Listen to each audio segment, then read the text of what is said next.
समन्ता चक्रवालेषु अत्रा गच्छन्तु देवता सद्धम्मं मुनिराजस्य सुनन्तु सग्गमुखदं धम्मश्रवण कालो अयं बदन्ता धम्मश्रवण कालो अयं बदन्ता धम्मश्रवण कालो अयं बदन्ता नमो तस्स भगवतो अरहतो सम्मा सम्बुद्धस्स नमो तस्स भगवतो अरहतो सम्मा सम्बुद्धस्स नमो तस्स भगवतो अरहतो सम्मा सम्बुद्धस्स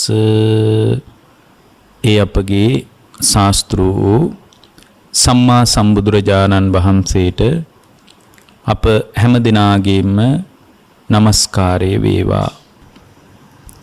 පින්වත්නි, බුදුරජාණන් වහන්සේ අපට වදාළේ මේ දෙව් මිනිස් ප්‍රජාව මුලාවක සිටින බවත් මුලාවෙන් නිදහස් වන විදිහත් තමයි බුදු කෙනෙක් පැහැදිලි කරලා දේශනා කළේ. මේ දෙව් මිනිස් ප්‍රජාව තුල පවතින මුලාව අනාදිමත් කාලයක් තිස්සේ සිද්ධ වන දෙයක්. සිද්ධ වෙමින් පවතින දෙයක්. එතකොට මෙතන පින්වත්නි අපි ඊටාම හොඳින් තේරුම් ගන්න ඕන දෙයක් තමයි මිනිසුන්ට විතරක් නෙමෙයි පිලිසරණ මගහැරිලා තිබුණේ, දෙවියන්ටත් පිලිසරණ මගහැරිලායි තිබුණේ. ඒකයි භාග්‍යවතුන් වහන්සේට සත්තා දේව මනුස්සානං කියලා කියන්නේ. මිනිසුන් අතර වැඩියෙන් කතා බහක් තියෙනවා දෙවියෝ සම්බන්ධ. දේවාල ගැන. දේවාල වලට ගිහින් ඒවාට කරන පුද පූජා ගැන. ඒවා ඔක්කොම හොඳයි කියලා හිතන කෙනෙක් හිතාගත්තා වෙයි. හොඳයි නම් හොඳයි, අපිට කමකුත් නැහැ. හැබැයි අපිට කියන්න එක දෙයක් තියෙනවා. බෞද්ධ ප්‍රජාවට අපි සරණ ගිය බුදුරජාණන් වහන්සේ දෙව් මිනිසුන්ගේ ගුරුවරයා කියන වග. බුදුරජාණන් වහන්සේම මතක් කළා දෙව් මිනිසුන් මුලාවට පත් වෙලා ඉන්න විදිහ ගැන.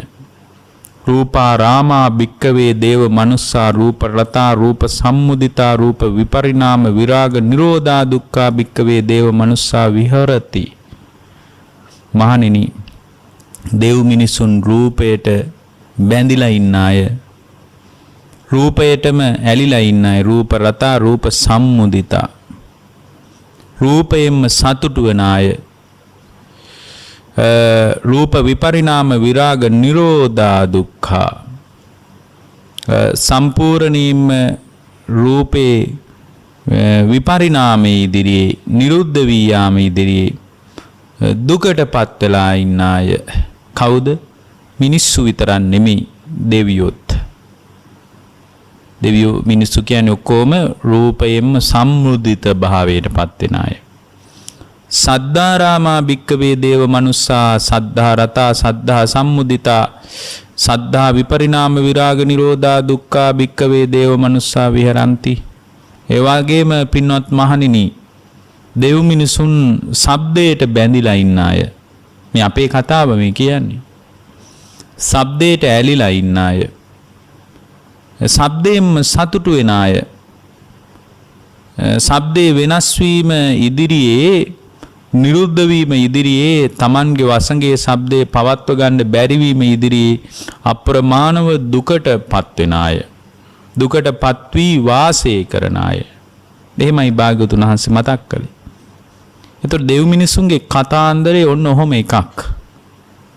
තථාගතෝච කෝ භික්කවේ අරහං සම්මා සම්බුද්ධෝ රූපානං සමුදයං ච අත්තංගමං ච අස්සාදං ච ආදීනවං ච නිස්සරණං ච යථා භූතං විදිත්වා රූපාරාමෝ න රූප රතෝ න රූප සම්මුදිතෝ රූප විපරිණාම විරාග නිරෝධෝ සුකෝ භික්කවේ තථාගතෝ විහෙරති. පින්වත් මහණෙනි, අරහත් සම්මා සම්බුද්ධ වූ තථාගතයන් වහන්සේ රූපේ හට ගැනීමත්, රූපේ විනාශයත්, රූපේ ආස්වාදයත්, රූපේ ආදීනවයත්, රූපයේ නිස්සරණයත් තත්තු පරිද්දෙන් දැනගෙන, නිස්සරණංච යථා භූතං විදිත්වා තත්තු පරිද්දෙන් දැනගෙන, ඒ දැන ගැනීම නිසාම යථා භූතං විදිත්වා න රූප රාමෝ රූපයට නොබැඳී ඉන්නවා. රූප රතෝ රූපයට සම්පූර්ණයෙන්ම රූපයට නොඇලී ඉන්නවා. රූපෙන් සතුටු නොවී ඉන්නවා. රූප සම්මුදිතෝ රූප විපරිණාම විරාග නිරෝධෝ සුඛෝ රූපයේ වෙනස් වීම වෙන්වීම නිරුද්ධ වීම හේතු කොටගෙන සුඛසේ වාසය කරනවා. සුවයකින්ම ඉන්න. ඔන්න සැපෙන් ඉන්න විදිහ. සැපෙන් ඉන්න බැරි වෙලා තියෙන්නේ ඇයි? සැපෙන් ඉන්න බැරි වෙලා තියෙන්නේ රූපය ගැන සමුදයද අත්ංගමයද අස්සාදයද ආදීනවේද නිස්සරණයද කියන පස් තැනක පුද්ගලයාට නාම රූප ධර්මයන්ගේ යථාර්ථයේ තේරුම් ගන්න බැරි වෙච්ච නිසාම තමයි රූප විපරිණාම විරාග නිරෝධෝ කියන ස්වභාවයේ ඉදිරියේ පින්වත්නි නිරන්තරයෙන්ම දුකටපත් වෙලා ඉඳ වෙලා තියෙන්නේ. අපි එහෙනම් මේ පස් තැනක නුවණ පහවත්තන් නැතුව මොන අභිධර්මී ඉගෙන ගත්තත් මොන තරම් ධර්මයේ හැදෑරුවත් මොන විදියට ධර්මයේ කටපාඩම් කළත් මොන තරම් පාඩම් කරගෙන ඒවා මතක තියාගෙන හිටියත් මිලෝ වැඩක් නැහැ. ඇයි මේ ඔක්කොම අභිධර්මයේද ගැඹුරු බණද පටිච්ච සමුප්පාදයේද ආස්වාදයේද ආදීනවේද නිස්සරණයේද මේ ඔක්කොම දැනගන්නේ මේ ස්කන්ධයන්ගේ යථාර්ථයේ තේරුම් ගැනීම පිණිසමයි වෙන කවර දෙයකටවත් නෙමෙයි. ඒක අපි හැම කෙනෙක්ම තේරුම් ගන්න ඕන පින්වත්නි. මේ සදේවකස්ස ලෝකස්ස ඒතේවෝ සුඛ සම්මතා යත්ත චේතෝ නිරුද්ධಂತಿ තන්තේසං දුක්ඛ සම්මතං දෙවියන් සහිත ලෝකයේ විසින් සැපේ කියලා සම්මත කරගෙන ඉන්න දේ හැස්සේ තියෙන සැපේ කවරක්ද කියලායි බුදුරජාණන් වහන්සේ අහන්නේ. නිරුද්ධ වී යන ලෝකයක් තුල සැපයෙන් වාසය කිරීම නිසා ඒ නිරුද්ධ වී යන ලෝකයේ ඉදිරියේ දුකක්මයි හටගන්නේ දුකමයි මුණ ගැහෙන්නේ දුකට වඩා අන් කවර දෙයක්වත් ඒ පුද්ගලයාට මුණ ගැහෙන්නේ නැති බව බුදුරජාණන් වහන්සේ අපට ඊටාම කරුණාවෙන් පැහැදිලි කරා. සුකන් දිට්ටි මරියේහි සක්කායස්ස නිරෝධේන පංචනිකම්මිදං හෝති සබ්බ ලෝකේන පස්සති මේ සක්කාය කියන පංච උපාදානස්කන්ධේ නැතිවීමයි ආර්යයන් වහන්සේලා විසින් සැප හැටියට දකින්නේ. සැපේ කියන්නේ අන්න එතනයි.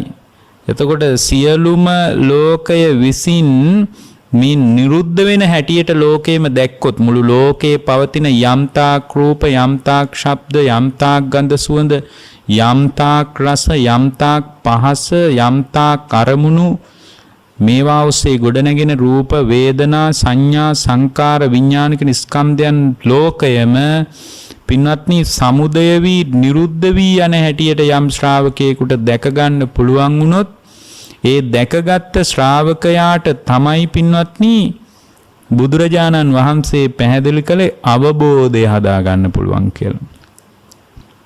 අවබෝධය හදා ගන්න පුළුවන්. වෙන කෙනෙකුට අවබෝධය කරා පැමිණෙන්න පුළුවන් කමක් නැහැ පින්වත්නි. එහෙමනම් අපිට පැහැදිලි කරනවා දෙව් මිනිස් සහිත ප්‍රජාව දුකෙන් ඉන්නේ කුමක් නිසාද? අවබෝධයටපත් වෙච්ච කෙනා සැපෙන් ඉන්නේ කුමක් නිසාද? සැපේ කරා එනවනම් කොහොමද එන්න තියෙන්නේ? කොහොමද එන්න තියෙන්නේ? රූපානං සමුදයංච අත්තංගමංච අස්සාදංච ආදීනවංච නිස්සරණංච කියන කාරණේ ඉතා ගැඹුරින් විමස බලන්නයි තියෙන්නේ. ඒවා බලන විදිය ගැන එක එක විදිහට අපි මෙච්චර කල් කියලා තියෙනවා. පින්වත්නි අද මේ උතුම් බුද්ධ දේශනාව සඳහා මාතෘකා පාඩේ බොහොම දිග විස්තරයක් තියෙන්නේ.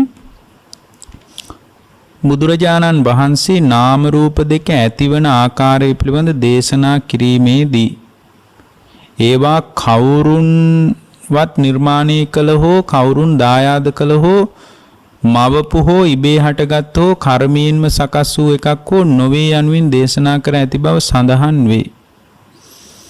ඔව් මේක ඉබේ හටගත් එකක් විදියට බුදුදහම පෙන්වන්නේ නැහැ. ඇයි ඉබේ හටගත් එකක් විදියට පෙන්වන්නේ නැත්තේ? ඉබේ හටගෙන තියෙනවා නම් අපිට කරන්න දෙයක් නැහැනේ. එතකොට නාම රූප ධර්මයන් කොතන පැවතුනත් දුකයි කියලා බුදුරජාණන් වහන්සේ වදාලා නම් මේවා ඉබේම නම් හටගෙන තියෙන. ඉතින් අපි මොනවා කරන්නද? ඉබේ හටගෙන තියෙන. ඉතින් ඉබේ හටගත්තා කියන තැනම තමා තුළ අප්‍රමාදයේ උත්සාහය වීරියට පහරක් ගහන්නේ නැද්ද? උත්සාහයෙන් වීරියෙන් මේ නාම රූප ධර්මයන් නිර්වශේෂ වශයෙන් නිරුද්ධ කරන්න පුළුවන් ය කියන කතාවට මොකද්ද වෙන්නේ? ඉබේ හටගත්තා කිව්වොත් මේවා ඉබේමයි හටගත්තේ කිව්වොත් එහෙම පින්වත්නි එතන සම්පූර්ණයෙන් බුදුරජාණන් වහන්සේගේ බුද්ධ භාෂිතයට ඉඩක් වෙන් වෙයිද? ඉබේනේ හටගෙන තියෙන. ඉතින් අපි මොනවා කරන්නද? ඉතින් කරන්න දෙයක් නැහැ කියලා ඉන්න පුළුවන්. ඒ වගේම මේ නාම රූප ධර්මයන් දෙක මේ කවුරුවත් නිර්මාණය කළා කියලාත් කියලා නැහැ. ඔව් ඒකත් ඇත්ත. ඇයි නිර්මාණය කළා කියලා කිව්වනම් මොකද ಭಾರತයේ හිටියේ ඊශ්වර නිර්මාණවාදය ගැන කතා කරපු ඒ වගේම ಭಾರತේ වැඩියෙන් හිටියේ මහා බ්‍රහ්මන්ගේ නිර්මාණයක් හැටියට මහා බ්‍රහ්මයාගේ කටෙන් උපන්නාය කලව වලින් උපන්නාය කිය ඔය කිව්වේ පතුල් වලින් උපන්නාය හිස් මුදුනින් කෙස පලාගෙන උපන්නාය කිය සමහර අය කතා කළානේ. එතකොට මෙහෙම කතා කරන ලෝකයක කවුරු හරි කෙනෙක් මේ නාම රූප ධර්මයන් ඇති කළා කියලා කිව්වොත් එහෙම මේවා නිර්මාණය කළා කියලා කිව්වොත් එහෙම තමන්ට උත්සාහය අප්‍රමාදීව වීරියෙන් සතිපට්ඨානිය තුල වාසය කිරීමෙන් මේ නාම රූප ධර්මයන් තමන්ගේ උත්සාහය වීරිය අප්‍රමාදයේ හැටියට ආර්ය අෂ්ටාංගික මාර්ගය පුහුණු කිරීමෙන් නිරුද්ධ කරන්න පුළුවන් ය කියන මතයට වෙලාවක් ඉඩක් වෙන් වෙයිද? වෙන් වෙන්නේ ඇයි? වෙන කෙනෙක්නේ කරලා තියෙන්නේ අපි මොනවා කරන්නද ඉතින් කියලා පින්වත්නි උච්ඡේද දෘෂ්ටියකට වැටෙනවාමයි. ප්‍රතිපදා විදියකට කාමසුකල්ලිකානු යෝගයට හොද්දට කාලයිමු හොද්දට බීලයිමු ණය වෙලා හරි කමු ණය වෙලා හරි බොමු කියලා දැනුත් ඉතින් එහෙම තමයි. නමුත් එහෙම කියන තැනකට ශ්‍රාවකයා පෙළඹෙන්නේ නැද්ද? ඇයි? දෙවියන් වහන්සේ කරලා තියෙන්නේ අපි මොනවා කරන්නද? මහා බ්‍රහ්මන් කරලා තියෙන්නේ. ඉතින් යා කරපු විදියට තමයි අපිට මේ මැවිලා තියෙන්නේ. අපි කරන්න දෙයක් නැහැ කියලා අර තමන්ගේ පැත්තට වගකීම ගන්න ගතිය තියෙයිද එතන? තමන් වගකීම ගන්න ලෑස්ති වෙයිද පින්වත්නි? කිසිදු ආකාරයකින් තමන් වගකීම ගන්න ලෑස්ති වෙන්නේ නැහැ. තමන් වගකීම ගන්න සූදානම් වෙන්නේ නැහැ පින්වත්නි. ඒ වගේම ඒකයි බුදුරජාණන් වහන්සේ මේක අනුන් කරා කියලා එක හෙලාම කියන්නේ නැතුව බොහොම පරිස්සමට කියන්නේ. ඊළඟට මේ වාක්‍යයේ තියෙනවා මේ විස්තරයේ තියෙනවා ඉබේ හටගත්ත හෝ කර්මයෙන්ම සකස් වූ කර්මයෙන් සකස් වුණා කියලා බුදුදහම කියන්නේ නැහැ. ඒකත් අන්තගාමී දෘෂ්ටියක්. ඒතර බුදුදහමේ ලෝකේ ಭಾರತයේ බුදුහාමුදුරුවෝ පහළ වෙච්ච කාලේ හිටියා සියල්ලම කර්මයේ කියලා හිතපු අය. ඉතින් සියල්ලම කර්මයේ ඉතින් අපි මොනවා කරන්නද වගේ තැනක එතනත් නවතිනවා. බුදුරජාණන් වහන්සේ මතක් කළේ සියල්ලම කර්මයක් නිමි. අනුන් කළත් නිමි. මමම කළත් නිමි. මම නොකළත් නිමි. ඉබේ හටගත්තත් නිමි. දෙතුන් ගොල්ලක් එකතු වෙලා දෙමව්පියෝයි දරුවෝයි අහල පහල මිනිස්සුයි ඔක්කොම එකතු වෙලා කළත් නෙමි. එමනම් කර්මයේ කළත් නෙමි. කර්මයේ කළා කියලා කිව්වොත් බරපතල විදිහට කර්මයේමයි කියලා කිව්වොත් මෙතන බුදුරජාණන් වහන්සේගේ ශ්‍රාවකයා එක තැනක හිර වෙනවා. මොකද සියල්ලම නාම රූප ධර්මයන්ගේ පහළ වෙන සියලුම දේවල් කර්මයට පවරලා පැත්තකට වෙන්න බෑ. එහෙමනම් මොකක්ද හේතුව? එතකොට මෙතන තියෙනවා මේක එහෙමනම් මේ කර්මයෙන් සකස් වූ එකක් නොවේ යන්න කොහොමද තහවුරු කරගන්නේ කියන එක. කර්මයෙන්ම ඒ කියන්නේ කර්මයෙන් සකස් වුණා කියලා බුදුදහම කියන්නේත් නෑ. කර්මයෙන් සකස් නොවුණා කියලා එකහෙලාම කියන්නේත් නෑ ඇත්තටම. එකහෙලාම කියන්නේත් නෑ. ඒක හරියට මේ වගේ දැන් හිතන්න මේ විදියට ජංගම දුරකථනයට ඇමතුමක් එනවා. ඇමතුමක් එනකොට අපි ඇමතුමට ප්‍රතිචාර දක්වනවා. කතා කරන්නේ කවුද? කතා කරන්නේ අම්මා. දැන් ඔන්න ඔබ මෙහින් ප්‍රතිචාර දක්වනවා. අම්මා කොහොමද? දැන් ඊ අම්මමද කතා කරන්නේ. දැන් ඊ ඔබේ ජංගම දුරකථනින් ඇහින්නේ අම්මගේම හඬද? හොඳට කල්පනා කරලා කියන්න. ඒ අම්මමද? අම්මත් නෙමෙයිනේ. ඇයි? අම්මා නම් අම්මා එතන ඉන්න එපායේ. එහෙනම් වෙන කෙනෙක්ද? වෙන කෙනෙකුත් නෙමෙයිනේ. අන්න ඒ වගේ. දැන් උදාහරණයක් විදිහට මෙහෙම ගන්න. දැන් ඔය අර මේ ෆොටෝකොපි මැෂින් තියෙන්නේ. ඒකේ අර උඩින් ෆොටෝකොපියක් ගහ ගන්න උනාට පස්සේ එකෙන් අපි අර ස්කෑන් කරන්න දානව නේද අවශ්‍ය කොලේ. දැම්මට පස්සේ ඒකේ පිටපතක් එනවා නේද එළියට. ඒකේ පිටපතක් එනවා. ඒකේ පිටපතක් ආවට පස්සේ ඒක අරකමද? ඒක ඒකමත් නෙමෙයි. ඒක නම් එහෙමනම් ඒක උඩ තියෙන්නේ අර ස්කෑන් වෙන තැන තියෙන්නේ. වෙන එකක්ද? නැහැ වෙන එකකුත් නෙමෙයි. අන්න ඒ වගේ. මේක පොඩි උබතෝ කෝටික තැනකත් අපි හිර වෙනවා. හේතුව තමයි ඒකමත් නෙමෙයි වෙන එකකුත් නෙමෙයි වගේ. මේක කර්මයයි බුදුදහම තහවුරු කරන්නෙත් නැහැ. කර්මය නෙමෙයි කියලා කියන්නෙත් නැහැ. එක හෙලා කියන්නෙත් නැහැ. තමන්ගේම දායාදේ කර්මය කියලා අපි කියනවනේ. නමුත් මේ සියල්ල කර්මයට බාර දීලා පැත්තකට වෙන තැනකට ශ්‍රාවකයා පෙළඹුණොත් දැඩි අත්කිලමතාන යෝගයට ශ්‍රාවකයා යොමු වෙනවමයි. අත්කිලමතාන යෝගයේ බුදුදහම ප්‍රතික්ෂේප කරනවනේ දැඩිව දුක් දෙන එක. මමමනි කරගෙන තියෙන්නේ මොනවා කරන්නද? දත්ත කාලා හරි මේක අයින් කරන්න එපාය. ඉතින් මමනි කරගෙන තියෙන්නේ කියලා දැඩි අත්කිලමතාන යෝගයකට බුදුරජාණන් වහන්සේගේ ශ්‍රාවකයා යොමු කරන්නේ නැහැ බුදුදහම. ඒ නිසා තමයි කර්මයම නොවේ කර්මය නෙමෙයි කියලා කියන්නේ. දැන් ඒ නිසා බුදුරජාණන් වහන්සේ එකම සිද්ධියක් අල්ලගෙන විවිධ පැතිවලින් විස්තර කරා. සිම්හ සමුට්ටානා ආබාධා සිම කිපිලා ලෙඩ වෙනවා. වාත සමුට්ටානා ආබාධා වාතේ කිපිලා ලෙඩ වෙනවා. උතු පරිණාමජ ආබාධා ඍතු විපර්යාස නිසාත් ලෙඩ වෙනවා. ඕපක්කමික ආබාධා වැරදි උපක්‍රම නිසාත් ලෙඩ වෙනවා. මේ විදියට කියාගෙන ගිහින් බුදුරජාණන් වහන්සේ එක තැනකදී අපට දැනුම් දෙනවා, අපට මතක් කරනවා, අපට සිහි කරනවා. කොහොමද? පැහැදිලි කරනවා. මොකද්ද? උන්වහන්සේ අපට දේශනා කරනවා මේ සියල්ලම කර්මයක් නෙවෙයි නම් එක එක පැතිවලින් බලපානවා නම් ඒ හැම බලපෑමක් අස්සෙම කර්මීය ආධිපත්‍යයකුත් තියෙනවා. වැස්සට තෙමිලා ලෙඩ වෙනකොට උතු පරිණාම ඍතුවල විපර්යාසයේ බලපාන්න පුළුවන් තමයි. නමුත් 120ක විතර කර්මීය බලපෑමකුත් තියෙනවා. හැබැයි ඒක කොච්චර බලපානවද කියලා තේරෙන්නේ නැහැ. ඒ නිසා බුදුදහම කර්මයට කිසිදු ආකාරයකින් බාර දෙන්නේ නැහැ. ඒයි කර්මයේම නම් ඉතින් එතනින් පස්සේ කර්මීය තැවීම පිණිස අධික දුක්ඛිත වැඩපිළිවෙලකට යොමු කරන්න බුදුරජාණන් වහන්සේ උත්සාහ කළේ නැහැ. එහෙමනම් නාම රූප දෙක ඇති වෙන්නේ කුමක් නිසාද? බරපතල අන්න ඒකයි අපි විසඳ ගන්න. මේක කර්මයේ වුණාද, තමන් කළාද, අනුන් කළාද, මැව්වද, මැව්වේ නැද්ද, ඉබේ පහළ වුණාද? මේ වගේ තැනක අතපොත ගගා ඉන්න එක කිසිම තේරුමක් නැහැ. දැන් ඕක තේරුමක් නැති නිසා බුදුරජාණන් වහන්සේ මේකට පැහැදිලි කිරීමක් කළා. කොහොමද? මහණෙනි මේක ඇති වෙන්නේ පටිච්ච සමුප්පන්නවයි. අන්න ඒක තමයි බුදු කෙනෙක් හොයාගත්ත දේ. පටිච්ච සමුප්පන්නවයි. ඒකේ කර්මී උණුසුමකුත් තියෙන්න පුළුවන්. කර්මී හේවණැල්ලකුත් එහෙම මෙහෙම වැටලා තියෙන්න පුළුවන්. හැබැයි මේක සිද්ධ වෙන්නේ කුමක් නිසාද? සිද්ධ වෙන්නේ මේ නාම රූප ධර්මයන් දෙක පහළ වෙන්නේ කුමක් නිසාද? පහළ වෙන්නේ පින්වත්නි විඥානයේ නිසා. විඥානයේ බැසගත් තැනක තමයි නාම රූප කියලා ධර්ම දෙකක් පහළ වෙන්නේ. එතකොට මේ නාම රූප ධර්ම දෙකක් පහළ වෙලා දැන් මේක නිරුද්ධ කරන එක අපි කරන්න ඕන.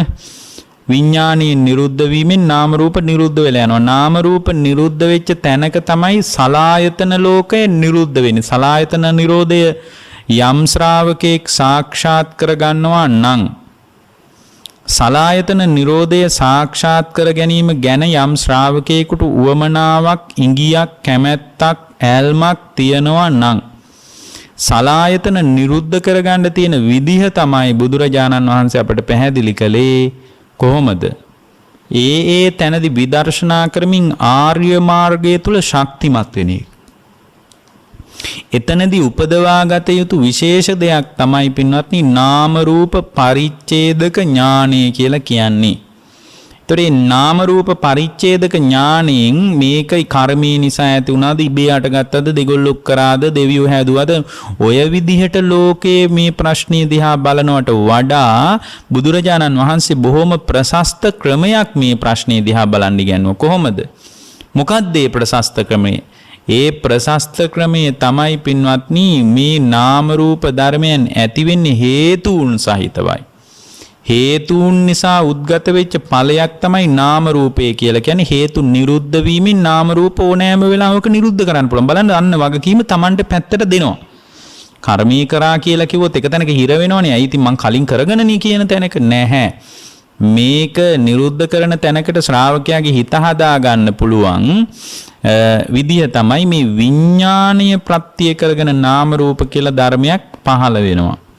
විඥානේ නිරුද්ධ වෙනකොට නාම රූප ධර්මයන් නිර්වශේෂ වශයෙන්ම නිරුද්ධ වෙනවා. හේතුන් නිරුද්ධ කිරීමෙන් ඵල ධර්ම නිරුද්ධ වෙනවා කියන පටිච්ච සමුප්පාන්න න්‍යාය යෝජනා කරන්න තමයි බුදුරජාණන් වහන්සේ අර මුලින් කියපු කර්මයේ නිසාත් නෙමෙයි, දෙවියෝ හැදුවත් නෙමෙයි, මහා බ්‍රහ්මයා හැදුවත් නෙමෙයි, තමන් හැදුවත් නෙමෙයි කියලා එක හෙලාම සාමූහිකවම ඉවත් කරන්නේ ඒකයි. එතකොට මිනිසුන්ගේ ඔළුව අභ්‍යන්තර තුල බලපතර කැමරදීමක් ඇති වෙනවා. මොකක්ද මේකට හේතුව කියලා. අන්නේ කැළඹිච්ච තැනක පින්වත්නි, ඒ කැළඹුණු තැනින් බුදුරජාණන් වහන්සේ ශ්‍රාවකයට විකල්පේ පෙන්වුවා. මොකද්ද? හේතුන් නිසා හටගත් ඵල ධර්මයක් විඥාන පත්‍යා නාම රූපං. විඥානයේ ප්‍රත්‍ය කරගෙනයි නාම රූප ධර්මයන් පහළ වෙන්නේ. විඥානේ නිරුද්ධ වෙනකොට නාම රූප ධර්මයන් නිරුද්ධ වෙනවා කියලා එයා දැනගන්නවා. ඉතින් මේක පැහැදිලි කරගන්න නාම රූප පරිච්ඡේදක ඥානය කියන එක හොද්දට සුතමය, චින්තාමය, භාවනාමය වශයෙන් උපදවා ගන්නම අවශ්‍යයි. නාම රූප වෙන් කරලා දකින්න නුවණක් තියෙන්න ඕන. එතකොට නාම රූප වෙන් කර නාමය කියන්නේ මේකයි, රූපය කියන්නේ මෙයයි කියලා දැනගැනීමේ පැහැදිලි අභිප්‍රායක්, උවමනාවක් තියෙන්න ඕන. එතකොට මේ නාම රූප ධර්මේනුත් එයා නිසා මෙයා යැපෙනවා, මෙයා නිසා එයා යැපෙනවා වගේ කාරණයක් තියෙන්නේ. දැන් මිනිහෙක් වාහනයකට ගොඩ වෙලා යනකොට පින්වත්නි එක්කෙනෙක් කියනවා නම් ওই මිනිහා නිසා තමයි ওই බස් එක යන්නේ. එක්ක කියනවා නෑ බස් එක නිසා මිනිහා යන්නේ කියලා. දෙකම තර්ක විතර්ක කළාට වැඩක් නෑ. අන්න ඒ වගේ පින්වත්නි මේ ගැන තර්ක විතර්ක හරියන්නේ නෑ. දැන් නාම රූප ධර්මයන් නැස්සේ වුණත් එහෙමයි. බස් එක නිසා මිනිහා යනවද, මිනිහා නිසා බස් එක යනවද කියනවට වඩා අඤ්ඤමඤ්ඤ වශයෙන්, අන්‍යෝන්‍ය වශයෙන් සම්බන්ධවයි මේක පවතින්නේ පින්වත්නි. එතකොට මේ දෙක වෙන් කරලා හඳුනා ගැනීමේ නුවණට කියනවා නාම රූප පරිච්ඡේදක ඥානය කියලා. එතකොට නාමය කියන්නේ කුමක්ද? මොකක්ද නාමය කියලා කියන්නේ? නාමය කියලා කියන්නේ වේදනා, සංඥා, චේතනා, පස්ස, මනසිකාරය කියන ධර්මයන්ට. එතකොට වේදනා, සංඥා, චේතනා, පස්ස, මනසිකාර කියලා කිව්වත් මේ ඔක්කොමත් ඉතින් වේදනා, සංඥා, සංකාර, විඥාන වලටම තමයි වේදනා, සංඥා, චේතනා, පස්ස, මනසිකාරය කියලා කියන්නේ පින්වත්නි. එහෙමනම් මේ පංචස්කන්ධය පිළිබඳව එක්තරා විග්‍රහයක් තමයි මෙතනදී පැහැදිලි කරලා බුදුරජාණන් වහන්සේ දේශනා කරලා තියෙන්නේ නේ. රූපය කියන්නේ රූපස්කන්ධයට, වේදනාව කියන්නේ වේදනාස්කන්ධයට, වේදනා සංඥා කියන්නේ සංඥාස්කන්ධයට, චේතනා කියන්නේ සංකාරස්කන්ධයට, වේදනා සංඥා චේතනා පස්ස කියලා කියන්නේ විඥානස්කන්ධයට. අයි පස්ස විඥානස්කන්ධය වෙන්නේ කොහොමද? ස්පර්ශය කියන්නේ ඇසයි රූපයයි ඇහි විඥානය තුන එකතු වෙන එකනේ. ඒක ASCII තියෙන නාම ධර්මය ඇහැ අයිති රූපේ පැත්තට, රූපේ අයිති රූපේ පැත්තට, ඒක ASCII තියෙන විඥානය අයිති නාමයේ පැත්තට. එතකොට වේදනා සංඥා චේතනා පස්ස කියලා කියන්නේ මොකටද? විඥානස්කන්ධයට, මනසිකාරය අයිති සංකාරස්කන්ධයට. එහෙමනම් මෙතන මේ පැහැදිලි වෙන්නේ නාම රූප වශයෙන්ුත් පංචස්කන්ධය පිළිබඳව මේ එක්තරා විග්‍රහයක් තමයි පින්වත්නි.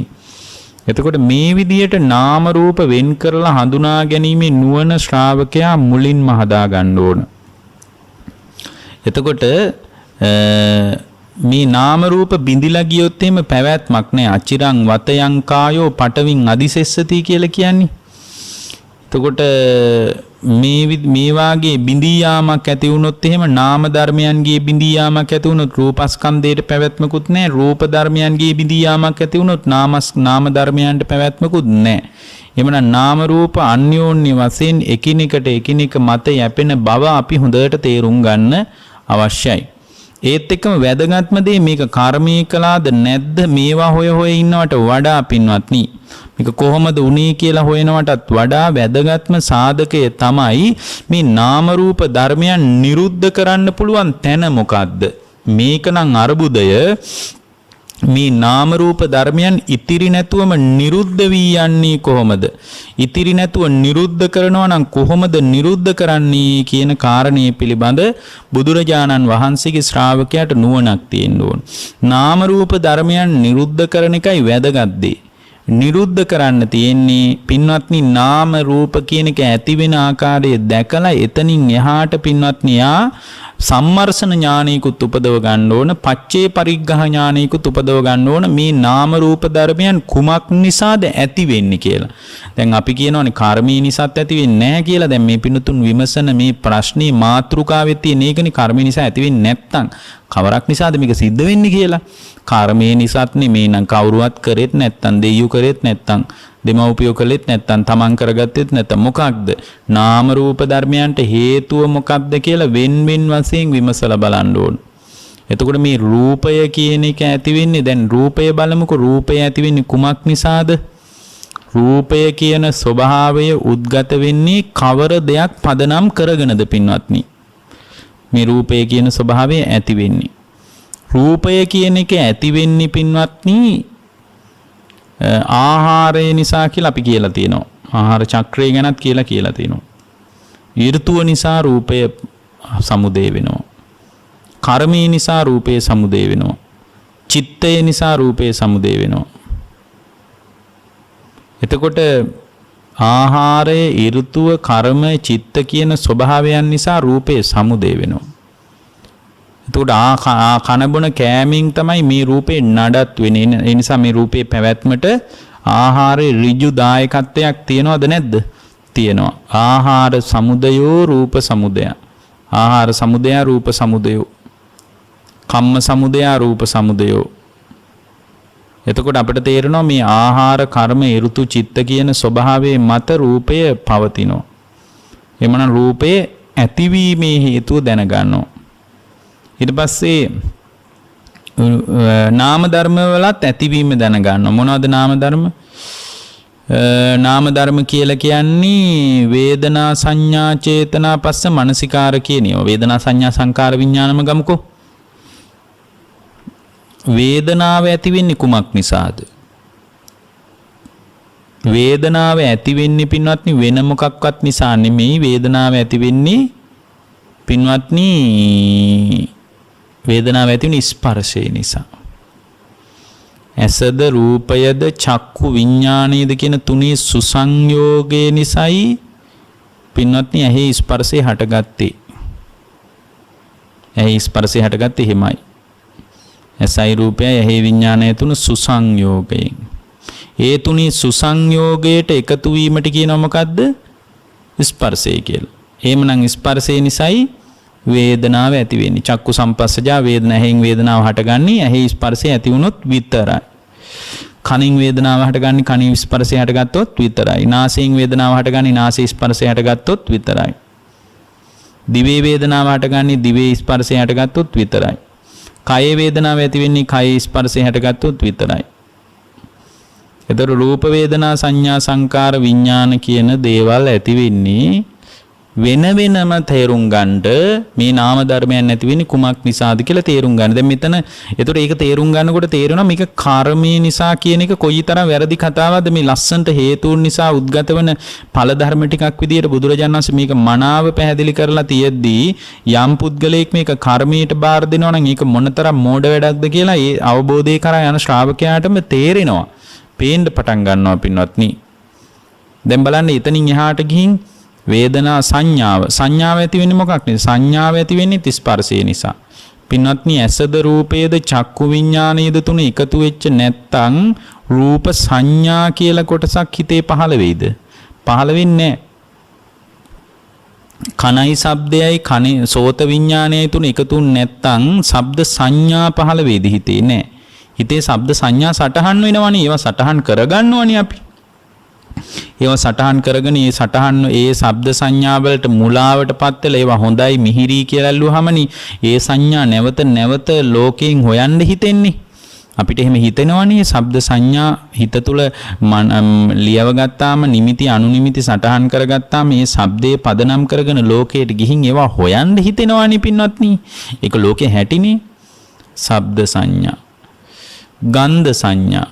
මේ ඔක්කොම ඇති වෙන්නේ මොකක් නිසාද? ස්පර්ශය නිසා. මේවා වෙන වෙනම දැන ගන්නවා. පච්චේ පරිග්ඝා ඥානයි කියලා එකට කියන්නේ. වෙන වෙනම දැන ගන්නවා. එතකොට තේරෙනවා මේක මේ කර්මයෙන් ඇති වෙච්ච අර්බුදයක් නෙමෙයි. කර්මයේ යයි මේකට පවරන්න බෑ කියලා. මේක සුතමේ චින්තාමය භාවනාමය වශයෙන් මේක දකින්නකොට තේරෙනවා මේ කර්මී කියලා කිව්වොත් ඒක මොනතරම් වැරදි කතාවක්ද කියලා. හේතු සහිතව වෙන වෙන වශයෙන් පේනවා ඒක. පොදුවේ කර්මයේ හේවණල්ලක් තියෙන්න පුළුවන්. මම කියන්නේ ඍජුව කර්මයේමයි කියලා කියන්න බෑ කියන එකයි මම මේ කියන්නේ. කර්මයේ යම් ආධිපත්‍යයක් තියෙන්න පුළුවන්. මොකද බුදුරජාණන් වහන්සේම වදාලා මහණෙනි කර්මයේ උත්පත්ති ස්ථානීය කරගෙන කම්ම බන්දු කර්මයේ ඥාතිවරයා කරගෙන කම්ම පටිසරණෝ කර්මයේ පිළිසරණ කරගෙන කල්යාණං වා පාපකං වා තස්ස දායාදෝ යහපත් විදියට හරි අයහපත් විදියට හරි තමන්ව කරපු දේ දායාදේ කරගෙනයි මේ ඉස්සරහට දුවගෙන යන්නේ කියලානේ බුදුරජාණන් වහන්සේ අපට වදාළේ පින්වත්නි. එතට අපිට තේරෙනවා කර්මයේ ආධිපත්‍යයක් තියෙනවා. නමුත් ඍජුවම කර්මයේ මෙපමණයි කියලා අපිට කියන්නත් බෑ. එහෙම කිව්වොත් එහෙම පින්වත්නි මේක කර්ම වාදයටම බර වෙලා බුද්ධ දේශනාව පුබ්බේ කත හේතුවාදයක් නෙමෙයිනි පින්වත්නි. සියල්ලම පෙර කර්මයට බාර දෙන එකක් නෙමෙයි. පුබ්බේ කත හේතුවාදීන් කියලා ಭಾರತේ වෙනම කොට්ටාසයක් හිටියා. එහෙම බාර දෙන්නේ නැහැ බුද්ධ දේශනාව. ඒ නිසා මේවා වෙන වෙන වශයෙන් හේතුන් සහිතව විමසනකොට තේරෙනවා ස්පර්ශයෙන් නැති තැනක කොහෙද සංඥා, ඒ කියන්නේ නාම ධර්ම කොහෙද ඇති වෙන්නේ කියලා තේරෙනවා. වේදනා සංඥා චේතනා හිතේ නොඑක ආකාරයේ චේතනා, තව දෙයකින් කිව්වොත් සංස්කාර ධර්ම හිත තුල උද්ගත වෙන්නේ ඇයි? හිත තුල උද්ගත වෙන්නේ ස්පර්ශය නිසාමයි. ඇහැයි ඇසද රූපයද චක්කු විඥානෙද කියන තුනේ සුසංයෝගය යම් තැනක ඇති වුණාම ඒ බඳු සුසංයෝගයක් තියෙන තැනක තමයි පින්වත්නි ඒ ඇස පදනම් කරගෙන හිතේ සිතුවිලි ජනිත වෙන්නේ. ඒවට අපි කියන රූප සංචේතනා කියලානේ. කනයි ශබ්දයයි සෝත විඥානයයි කියන තුන එකතු වුණාට පස්සේ ඒ තුන එකතු වෙච්ච තැනක තමයි පින්වත්නි ඒ තුන එකතු වෙච්ච තැනක තමයි සෝත මේ කන පදනම් කරගෙන හිත තුල සිතුවිලි ජනිත වෙන්නේ. හිත තුල සිතුවිලි ජනිත වෙන්නේ. ඒවට අපි සංකාර කියලා කියනවා. එහෙමනම් කන සම්බන්ධව කන හරහා සිතුවිලි ගලන්නේ කනේ ස්පර්ශ වෙච්ච වෙලාවට විතරයි. වෙන වෙලාවට ගලන්නේ. ඒකට කියන්න පුළුවන් වෙන වෙලාවටත් අපිට එක එකව කල්පනා වෙන්නේ ඒ මනෝවිඥාණය. මනසයි අරමුණුයි මනෝවිඥානයයි මනසද ධර්මද මනෝවිඥානයද කියන තුන එකතු වෙච්ච තැනක ඔය කල්පනාවක් නැති වෙනවා. ඒව කලින් අහගත්ත දේවල් වෙන්න පුළුවන්, කලින් දැකගත්ත දේවල් වෙන්න පුළුවන්, දැනගත්ත දේවල් වෙන්න පුළුවන්. ඒ වෙලාවේ චක්කු විඥාන සෝත විඥාන ක්‍රියාත්මක වෙනව නෙමෙයි. ඒක අපි බොහොම පැහැදිලිව ඊටාම පිළිවෙලින් ලියාගෙන තියාගන්න ඕනේ එකක්. ඒතකොට එහෙමනම් අපිට තේරෙනවා මේ සංකාර ඇති වෙන්නේ මොකක් නිසාද?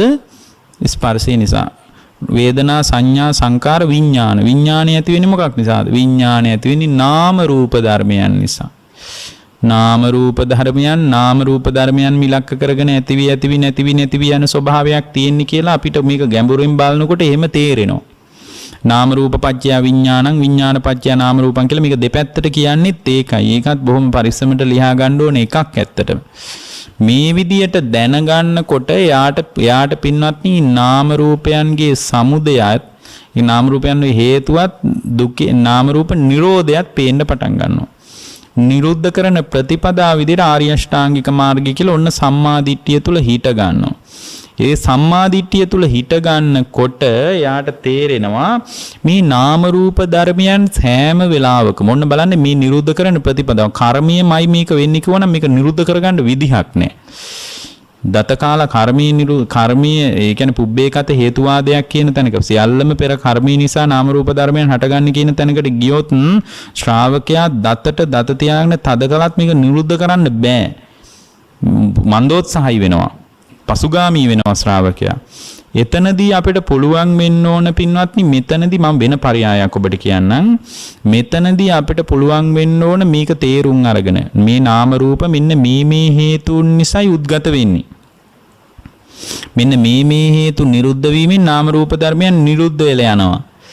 එතකොට මේවා නිරුද්ධ කරන්න නම් මෙන්න මේ බඳු ප්‍රතිපදාවක් තියෙනවා කියලා යම් කෙනෙක් විමසලා එයාගේම හිත තුලින් අර අභ්‍යන්තර පාරිශුද්ධිය පිණිස මාර්ගයට බැහැ ගන්න ඕන. ඒ අභ්‍යන්තර පාරිශුද්ධිය පිණිස බහින මාර්ග ගොඩක් තියෙනවා. එකක් පිරිසුදුකම ගැනම මෙතන මතුවෙන නිසා අපි ගමුකෝ විසුද්ධිය කියලා. විසුද්ධිය පාරිශුද්ධිය කියන එකනේ විසුද්ධිය කියන්නේ.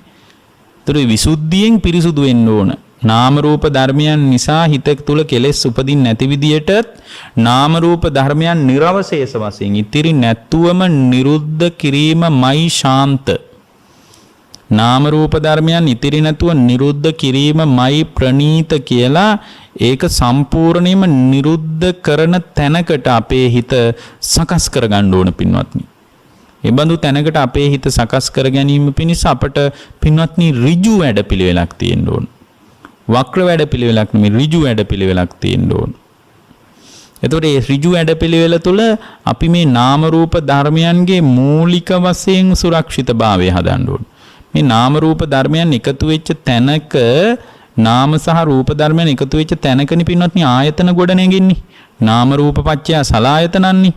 නාම රූප දැන් බලන්න මේක කර්මී කියලා දතට තියාගෙන මේ දත් මිටි කාගෙන මේක තවන්න බෑ කියන එකට හේතු සහිතව බුදුරජාණන් වහන්සේ මේක ලස්සනට නිරුද්ධ කරන පටිපාටියක් පැහැදිලි කරනවා. එතකොට මේ ශ්‍රාවකයාට කොච්චර නිදහසේ නිවහල්ව බොහොම සැහැල්ලුවෙන් මේ වැඩපිළිවෙල තුල ශක්තිමත් වෙන්න පුළුවන්ද කියලා මොහොතක් හිතලා බලන්න පින්වත්නි. ඒක කොච්චර ලස්සනද කියලා හිතලා බලන්න.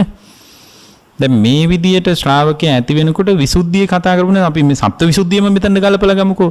මේ සම්මිය වගේ පිරිසුදු වෙන්න පුළුවන් කියලා කිව්වට කොහොමද පිරිසුදු වෙන්නේ කියලා ගොඩක් දන්නෙත් නෑනේ.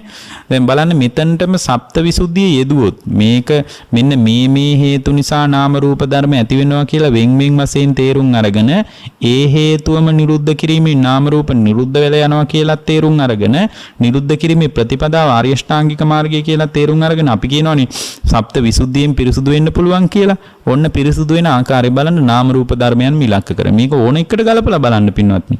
මේවා කොතනින් ස්පර්ශ කරත් නිවන ස්පර්ශ කරගන්න පුළුවන් විදියටයි භාග්‍යවතුන් වහන්සේලා මේවා පැහැදිලි කරලා තියෙන්නේ. රත විනීත සූත්‍රය එහෙම බලන්න ටිකක් හොඳට පෙළලා හොයලා උවමනාවෙන් බලන්න පින්වත්නි. එතකොට ඔන්න සීල විසුද්ධියනේ පළවෙනි එක කියන්නේ. දැන් සීල විසුද්ධියක් අවශ්‍ය වෙන්නේ නාම රූප ධර්මයන් හටගත්ත තැනක ආයතන ඇති වෙනවා. ආයතන ඇති වුණාට පස්සේ රාග දේශ මොහ ඇති වෙන සංකාර ධර්මයන් හිතට ගලාගෙන ඉන්න පුළුවන්නේ. ඇයි ගලාගෙන ඉන්නේ සංකාර ධර්මයන්? ඇයි නාම රූප ධර්මයන් එකතු වුණාම ඇස සම්බන්ධ නාම රූප ධර්මයන් එකතු වුණාම මේ තුල තියෙන අවිද්‍යා සහගත කල්පනාව නම් අත්දකින්න ලෝකයේ තුලින් රාග දේශ මොහ ආදී කෙලෙස් ධර්මයන් හිතට ගලන්න පුළුවන්ද බැරිද? කල්පනා කරලා කියන්න. හිතට ගලන්න පුළුවන්. රාග දේශ මොහයන් හිතට ගලාගෙන ඉන්න පුළුවන්. අන්න ඒකයි සීල විසුද්ධිය අවශ්‍ය වෙන්නේ මුලින්ම. සීල විසුද්ධිය. පින්වත්නි සීලේ පතිට්ඨාය නරෝ සපඤ්ඤෝ චිත්තම් පඤ්ඤංච භාවයන් මේ විදියට කියන්නේ ඒකයි. මෙතන ඊට පස්සේ මෙතන ඒ මොහොතේ ආයතනේ පරිස්සම් කරගත්තොත් ඒ මොහොතේ ආයතනේ නිසා නිමිති අනුනිමිති සටහන් වෙන්නේ නැහැ. ස්වල්ප රකවරණයක් ඉතින් ලොකු දෙයක් නෙමෙයි. ඉතින් එතකොට කෙනෙක් කියන්න පුළුවන් ඒතර හිතේ දැන් ගලලා තියෙන කෙලෙස් වලට මක් වෙනවද කියලා. ඒවා එහෙම තියෙයි. ඒවා ඉස්සරහට නිරුද්ධ කරගන්න පුළුවන්. දැන් දොර වහගත්තාම ඉවරයිනේ. කුණු වෙන එක දැන් අනාදිමත් කාලයක් තිස්සේ මේ හුළඟ නිසාම රොඩු ඇවිල්ලා තියෙනවා නම් මේ දොර වැහුවාම රොඩු එන්නේ නැහැ කියලා දන්නවනේ. ඉතින්ලා දොර වහලා ඉන්න එපා. ඇතුලේ සුද්ධ කරන්න කලින්. අන්න ඒ වගේ එකක් තමයි මෙතන කරන්නේ. ඔන්න සීල් නාම රූප ධර්මයන් පදනම් කරගෙන ඔන්න නිරුද්ධ කරන විදිය නාම රූප ධර්මයන් පදනම් කරගෙන නොඑක ආකාරයේ ක්ලේශ ධර්මයන් ඇති නොවන විදියට සීල විසුද්ධිය තුල ශක්තිමත් වෙනවා. සසර තරණයට ඉතාම අවශ්‍ය මූලික අංගයක් මේක. මේක ප්‍රධාන අංගයක්. ඊට පස්සේ තමයි චිත්ත විසුද්ධිය හදාගන්නේ. සිතේ එකඟ භාවයේ තුරින් කෙලෙස් සිතුවිලි වලට ගලන්න දෙන්නේ නැහැ. නාම රූප ධර්මයන් එකතු වෙච්ච තැනක විටක රාගයේද විටක ද්වේෂයේද විටක මෝහයේද විවිධාකාරයෙන් ඇති වෙනවා. ඒවා ඇති වෙන්න නොදී චිත්ත විසුද්ධියෙන් හිතෙන් පාරිශුද්ධියටපත් කර ගන්නවා.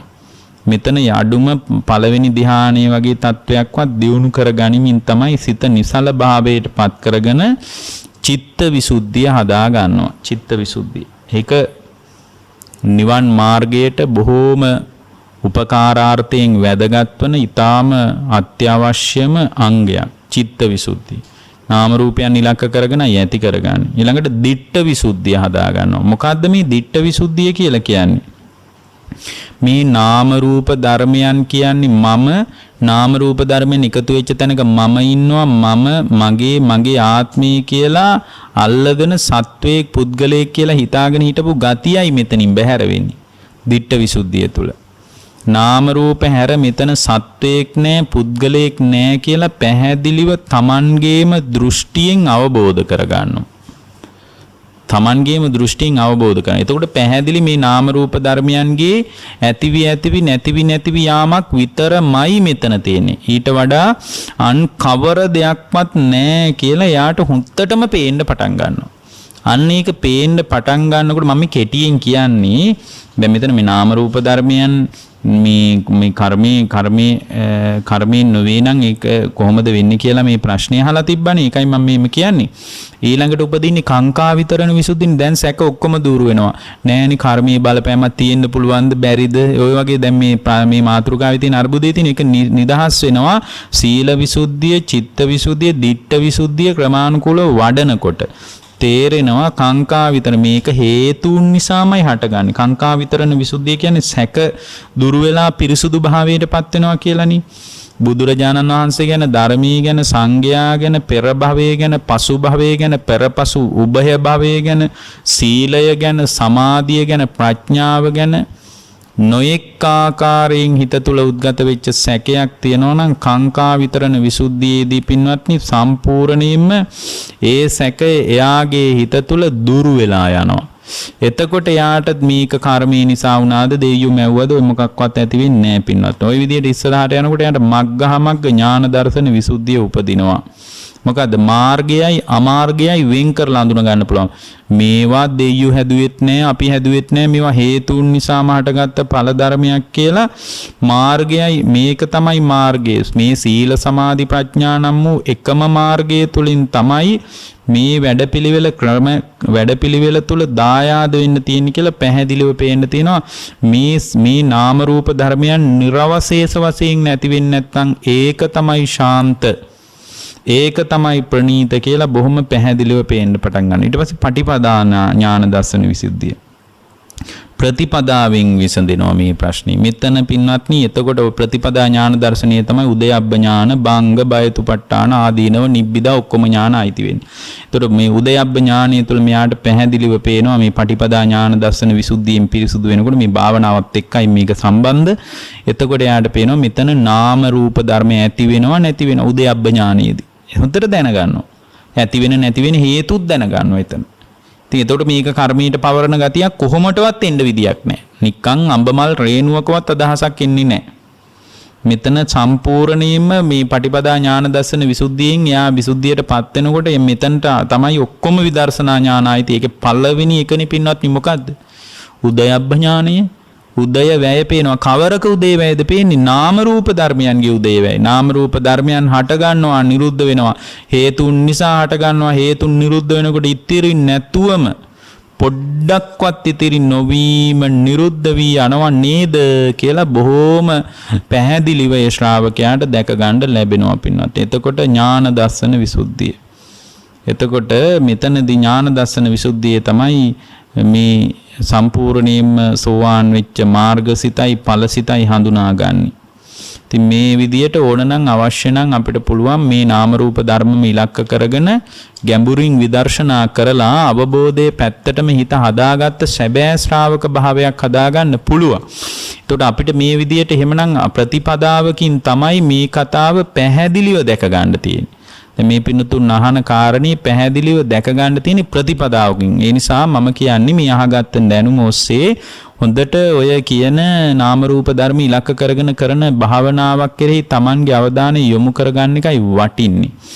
ඒ වගේම මේ පින්නතුන් තව කාරණයක් අහලා මේ දිනවල නිවසේ සිට සිල් සමාදන් වන විට රූපවාහිනී ධර්මදේශනා අතරතුර ඇසෙන දකින ගීත සහ දැන්වීම මගින් සීලයට හානියක් වෙනවද කෙටියෙන් පැහැදිලි කරන්න කියලා තියෙනවා. සැබෑවටම මේ අත්දකින ලෝකය තුල ටීවී එකෙන් නෙමෙයි ටීවී එක තුල නෙමෙයි මේ අත්දකින්න ලෝකයේ තුලයි වැඩියෙන් පරිස්සම් වෙන්න ඕන. ටීවී බලනකොට නම් ධර්මයේ දැන් මේ වගේ දේශනාවක් අහන වෙලාවක නම් දේශනාව මානසිකාරයක් තියෙන නිසා Tamanට පරිස්සම් වෙන්න තියෙන ඉඩකඩ වැඩි. ටීවී එකේ බලාගෙන ඉන්නවා වගේම තමයි මේ ලෝකයේ දිහා බලාගෙන ඉන්නකොටත් මේ විචූරණ ලෝකයේ තුල පින්වත්නි සීලය paludu වෙන දේවල්ම සීලයේ කැලැල් වෙලා යන දේවල්ම තමයි ලෝකයෙන් අපිට වැඩියෙන් මුණ ගැහෙන්නේ. එතකොට ටීවී එක දිහා බලාගෙන ඉන්න වෙලාවට මේ පිනුතුන් අහන්නේ මේ ධර්ම දේශනාව ශ්‍රවණය කරනකොට ඇහෙන දකින්න දේවල් නිසා. එතකොට ධර්ම දේශනාව අහනකොට ඒ ධර්මමය සංයමයක් හරි තියෙන නිසා ඒ මොහොතේ සිහිය පවත්ව ගන්න පුළුවන්. ඒක තව හොඳයි. නමුත් මේ පවතින ලෝකයට නිරන්තරයෙන් අපි යන්නේනකොට කන බොනකොට අඳින පළඳිනකොට ගනුදෙනු කරනකොට මුණ ගැහෙන අත්දැකීම් මත මොන්න තරම් සීලේ paludu වෙන දේවල්ද ඇහෙන්නේ, දකින්නේ, පෙනෙන්නේ, හිතෙන්නේ ඔක්කොම වෙන්නේ. හොඳම දේ තමයි හිත පරිස්සම් කරගන්න එක. හිත පරිස්සම් කරගත්ත තැනක සියල්ලම පරිස්සම් කරගත්තා වෙනවනේ. ඒ නිසා මේ ලෝකේ ටීවී එකේ දැන්වීම යනවා කියලා ටීවී එක වහලා දාන එක මෝඩ වැඩක්. මේ ලෝකේ ඒ වෙලාවට S2 පියාගන්න එක මෝඩ වැඩක්. කන් දෙකව අනවශ්‍ය සින්දුවක් නම් ඇහෙන්නේ. ඒකට කන් රාගේ අවුස්සන විදිහේ සින්දුවක් නම් ඇහෙන්නේ. එහෙම සින්දුමනේ ඇහෙන්නෙත් ඉතින්. ඒ වගේ වෙලාවක ඉතින් කන් දෙක වහගන්න එක මෝඩ වැඩක් නේ. ඔය ඇහුණාවේ, ඔය පෙනුණාවේ, දැනුණාවේ, හිතුණාවේ. ඒවා අතර පින්වත්නි තමන් රාගේවත්, ද්වේෂේවත්, මෝහේවත් ඇති කරගන්න නැති විදියට හිත හදාගෙන ඉන්න. ඒ මොහොත තුල එළඹ සිටි සිහියත්, ඒ කියන්නේ සති සම්පජඤ්ඤය කියන එක ඔබව පරිස්සම් කරાવી. හැම වෙලාවකම මතක තියාගන්න තමන්ගේ පැත්තේ සිහිය තියාගන්න. ටීවී එක පැත්තේ සිහිය තියාගන්න නැතුව, දකින්න රූපේ පැත්තේ සිහිය තියාගන්න නැතුව පින්වත්නි පුළුවන් නම් දක්ෂතාවයක් හදාගන්න තමන්ගේ පැත්තේ සිහිය තියාගන්න. අද ගොඩාක් අයට තියෙන අවුල තමයි ටීවී බලනකොට ටීවී එක පැත්තේ සිහිය තියෙන එක. ටීවී එක පැත්තේ සිහිය තියාගෙන තමන්ගේ පැත්තේ සිහිය තියාගන්න බැරි වුණාට පස්සේ ටීවී එක දිහා සිහිය තියාගෙන නිසා ටීවී එකෙන් දකින්න අත්දකින්න ලෝකයට හරි ලේසියෙන් ඔබව අවුස්සන්න පුළුවන්. ලේසියෙන් ඔබව කලබවන්න පුළුවන්. එහෙම කැළඹෙන්නේ නැති තැනකට හිත හදාගන්න ඔබට උවමනාවක් කැමැත්තක් තියෙනවා නම් ඔබ හිත පරිස්සම් කරගන්න ඕනේ. ලෝකයට ටීවී එකට රූපවාහිනියට චෝදනා කරලා හරියන්නේ නැහැ. අත්දකින්න රූපයට චෝදනා කරලා හරියන්නේ අර බලන්න බාගෙට ඇඳලා කියලා. බාගෙට ඇඳපු කෙනෙක් ඇඳපු ආවේ. බාගෙට ඇඳීම පදනම් කරගෙන ඔබගේ හිත තුල ක්ලේශ ධර්මයන් උත්පාදනය නොවන විදිහට හිත හදාගත්තොත් බාගෙට නිමි ඇඳුන් නැතුව හිටියත් ඔබට ඒක හර්බුදයක් නිමි. බාහිර දේවල් මත ඔබ ඕනෑමට වඩා කලබල විය යුතු නැහැ. ඔබ හිත රැකගෙන තියෙනවා නම් බාහිර ලෝකේ කවර අත්දැකීමක් තුල වුණත් ඔබට පුළුවන් නොකැළඹුණු කෙනෙක් විදියට ඉන්න. විශාල කටුපඳුරු තියෙන මහ වනාන්තරයක ඇවිදිනකොට මුළු වනයේම කටු අයින් කර යන එක මෝඩ වැඩක්. ඒවා ප්‍රායෝගිකව කරන්න පුළුවන් දෙයක් නෙමෙයි. මුළු කැලෑවෙම කටු අයින් කරන එක. කටු ඔහේ තිබුණාවි. කැලෑවල කටු තියෙනවා. කැලෑවල බොහොම මෘදු කොළ අතු විතරක් නෙමෙයි කටු පඳුරු බොහොම භයානක Tamanගේ අතපය පසාරු කරන්න පුළුවන් බොහොම දරදඬු කටු වර්ග තියෙන්න පුළුවන්. ඒක බොහොම අසාමාන්‍ය අත්දැකීමක් නෙමෙයි පින්වත්නි. ඒක ඊටාම සාමාන්‍ය දෙයක්. කැලෑවල එහෙම තමයි. මෘදු බොහොම ප්‍රනීත ශාක කොට්ටාස පළතුරු වර්ගත් කැලෑවල හැදෙනවා වගේම කටු වගේ ඊටා ගොරෝසු දැවිල්ල ඇති කරන කැසුම් ඇති කරන, ඒ කියන්නේ ඔය කහන වර්ගයේ ඔය කාමිලියා කියන කොළ එහෙම ගැවුනම කහනවනේ. ඒ වගේ තමන්ව අපහසුතාවයට පත් කරන දේවලු තියෙන්න පුළුවන්. ඒ කැලෑවේ හැටි. ඒක කැලෑවේ ස්වභාවයක් විදියට දකින්න, ඒක ධර්මතාවයක් විදියට දකින්න කැලේට යන මිනිස්සයා දක්ෂ වෙන්න ඕන. ඉතින් දැන් කටු තියනවා කියලා කියන්නේ විශාල කටු වනයකට ගියපු මිනිස්සෙක්, වනයේක අතරමං වෙච්ච මිනිස්සෙක් කටු අයින් කර ගියොත් මං හිතන්නේ අවුරුදු ගාණක් කියයි ඒ කටු ටික අයින් කරලා යාට එන්නේ. ඒක ඉතින් උද්වේගකාරී නැහැ. හොඳම දේ තමයි පින්වත්නි කටු තියෙන තැනක සෙරෙප්පු දෙකක් දාගෙන යන එක. හොඳ කටු ඇනින් නැති විදිය හොඳ ශක්තිමත් සෙරෙප්පු තියෙනවා. සමහර සෙරෙප්පු නම් වැඩක් නැහැ. ඒ සෙරෙප්පු ඊටාම ඉක්මනට පසාරු කරගෙන ඇවිල්ලා තමාට අනතුරු උදා කරනවා. ස්වල්ප රැකවරණයි තියෙන්නේ. නමුත් හොඳ සෙරෙප්පු තියෙනවා. ඒවා දාගත්තට පස්සේ ඊටා විස්ස සහිත කට්ටක්, ඊටා තියුණු කට්ටක් උනත් පසාරු කරගෙන ඉන්නේ හරිම අඩුවේ. සෙරෙප්පුවක් දාගෙන තමා තුලත් ප්‍රවේශම තිබ්බොත්, සෙරෙප්පුවෙන් එක පැත්තකින් ප්‍රවේශම තියෙනවා, තමා තුලත් බොහොම සිහිනුවණින් අඩිය තියාගෙන ගියොත්, නෑ මං සෙරෙප්පු දාලා ඉන්නේ කියලා එහෙම ආවට ගියාට අඩිය තියන්නේ නැතු තමා තුලත් සුරක්ෂිතභාවයේ තිබ්බොත් එයාට සිත්සේ කිසිදු අවධානයකින් තොරව මේ විශාල කටුවණින් එළියට එන්න පුළුවන්. අන්න ඒ වගේ Tamanගේ හිත හදාගනි තව පැතිවලින් සීලයෙන් අනුග්‍රහයද සතියෙන් අනුග්‍රහයද නොඑක ආකාරයේ අනුග්‍රහය හදාගත්ත ගමන් හිතට තව දුරටත් පුදුමාකාර ශක්තියක් ඇති වෙනවා ඉදිරියට ධර්මයේ දියුණු කරගෙන යන්න. ඒ නිසා රූපවාහිනිය නෙමෙයි අවුල. රූපවාහිනිය බලනකොට රාගය ඇති වෙන්න විදියට හිත පවත්වන එකයි අවුල. ඒ බඳු හිතක් පවත්වන්නේ නැතුව පරිස්සමෙන් ලෝකය ඇසුරු කරන්න කියලා ඒ ඇත්ත අන්තිමටම කියන කාරණේට කියන්න තියෙන්නේ. හැම දිනාටම ජීවිතාවබෝධය ධර්මාවබෝධය පිණිස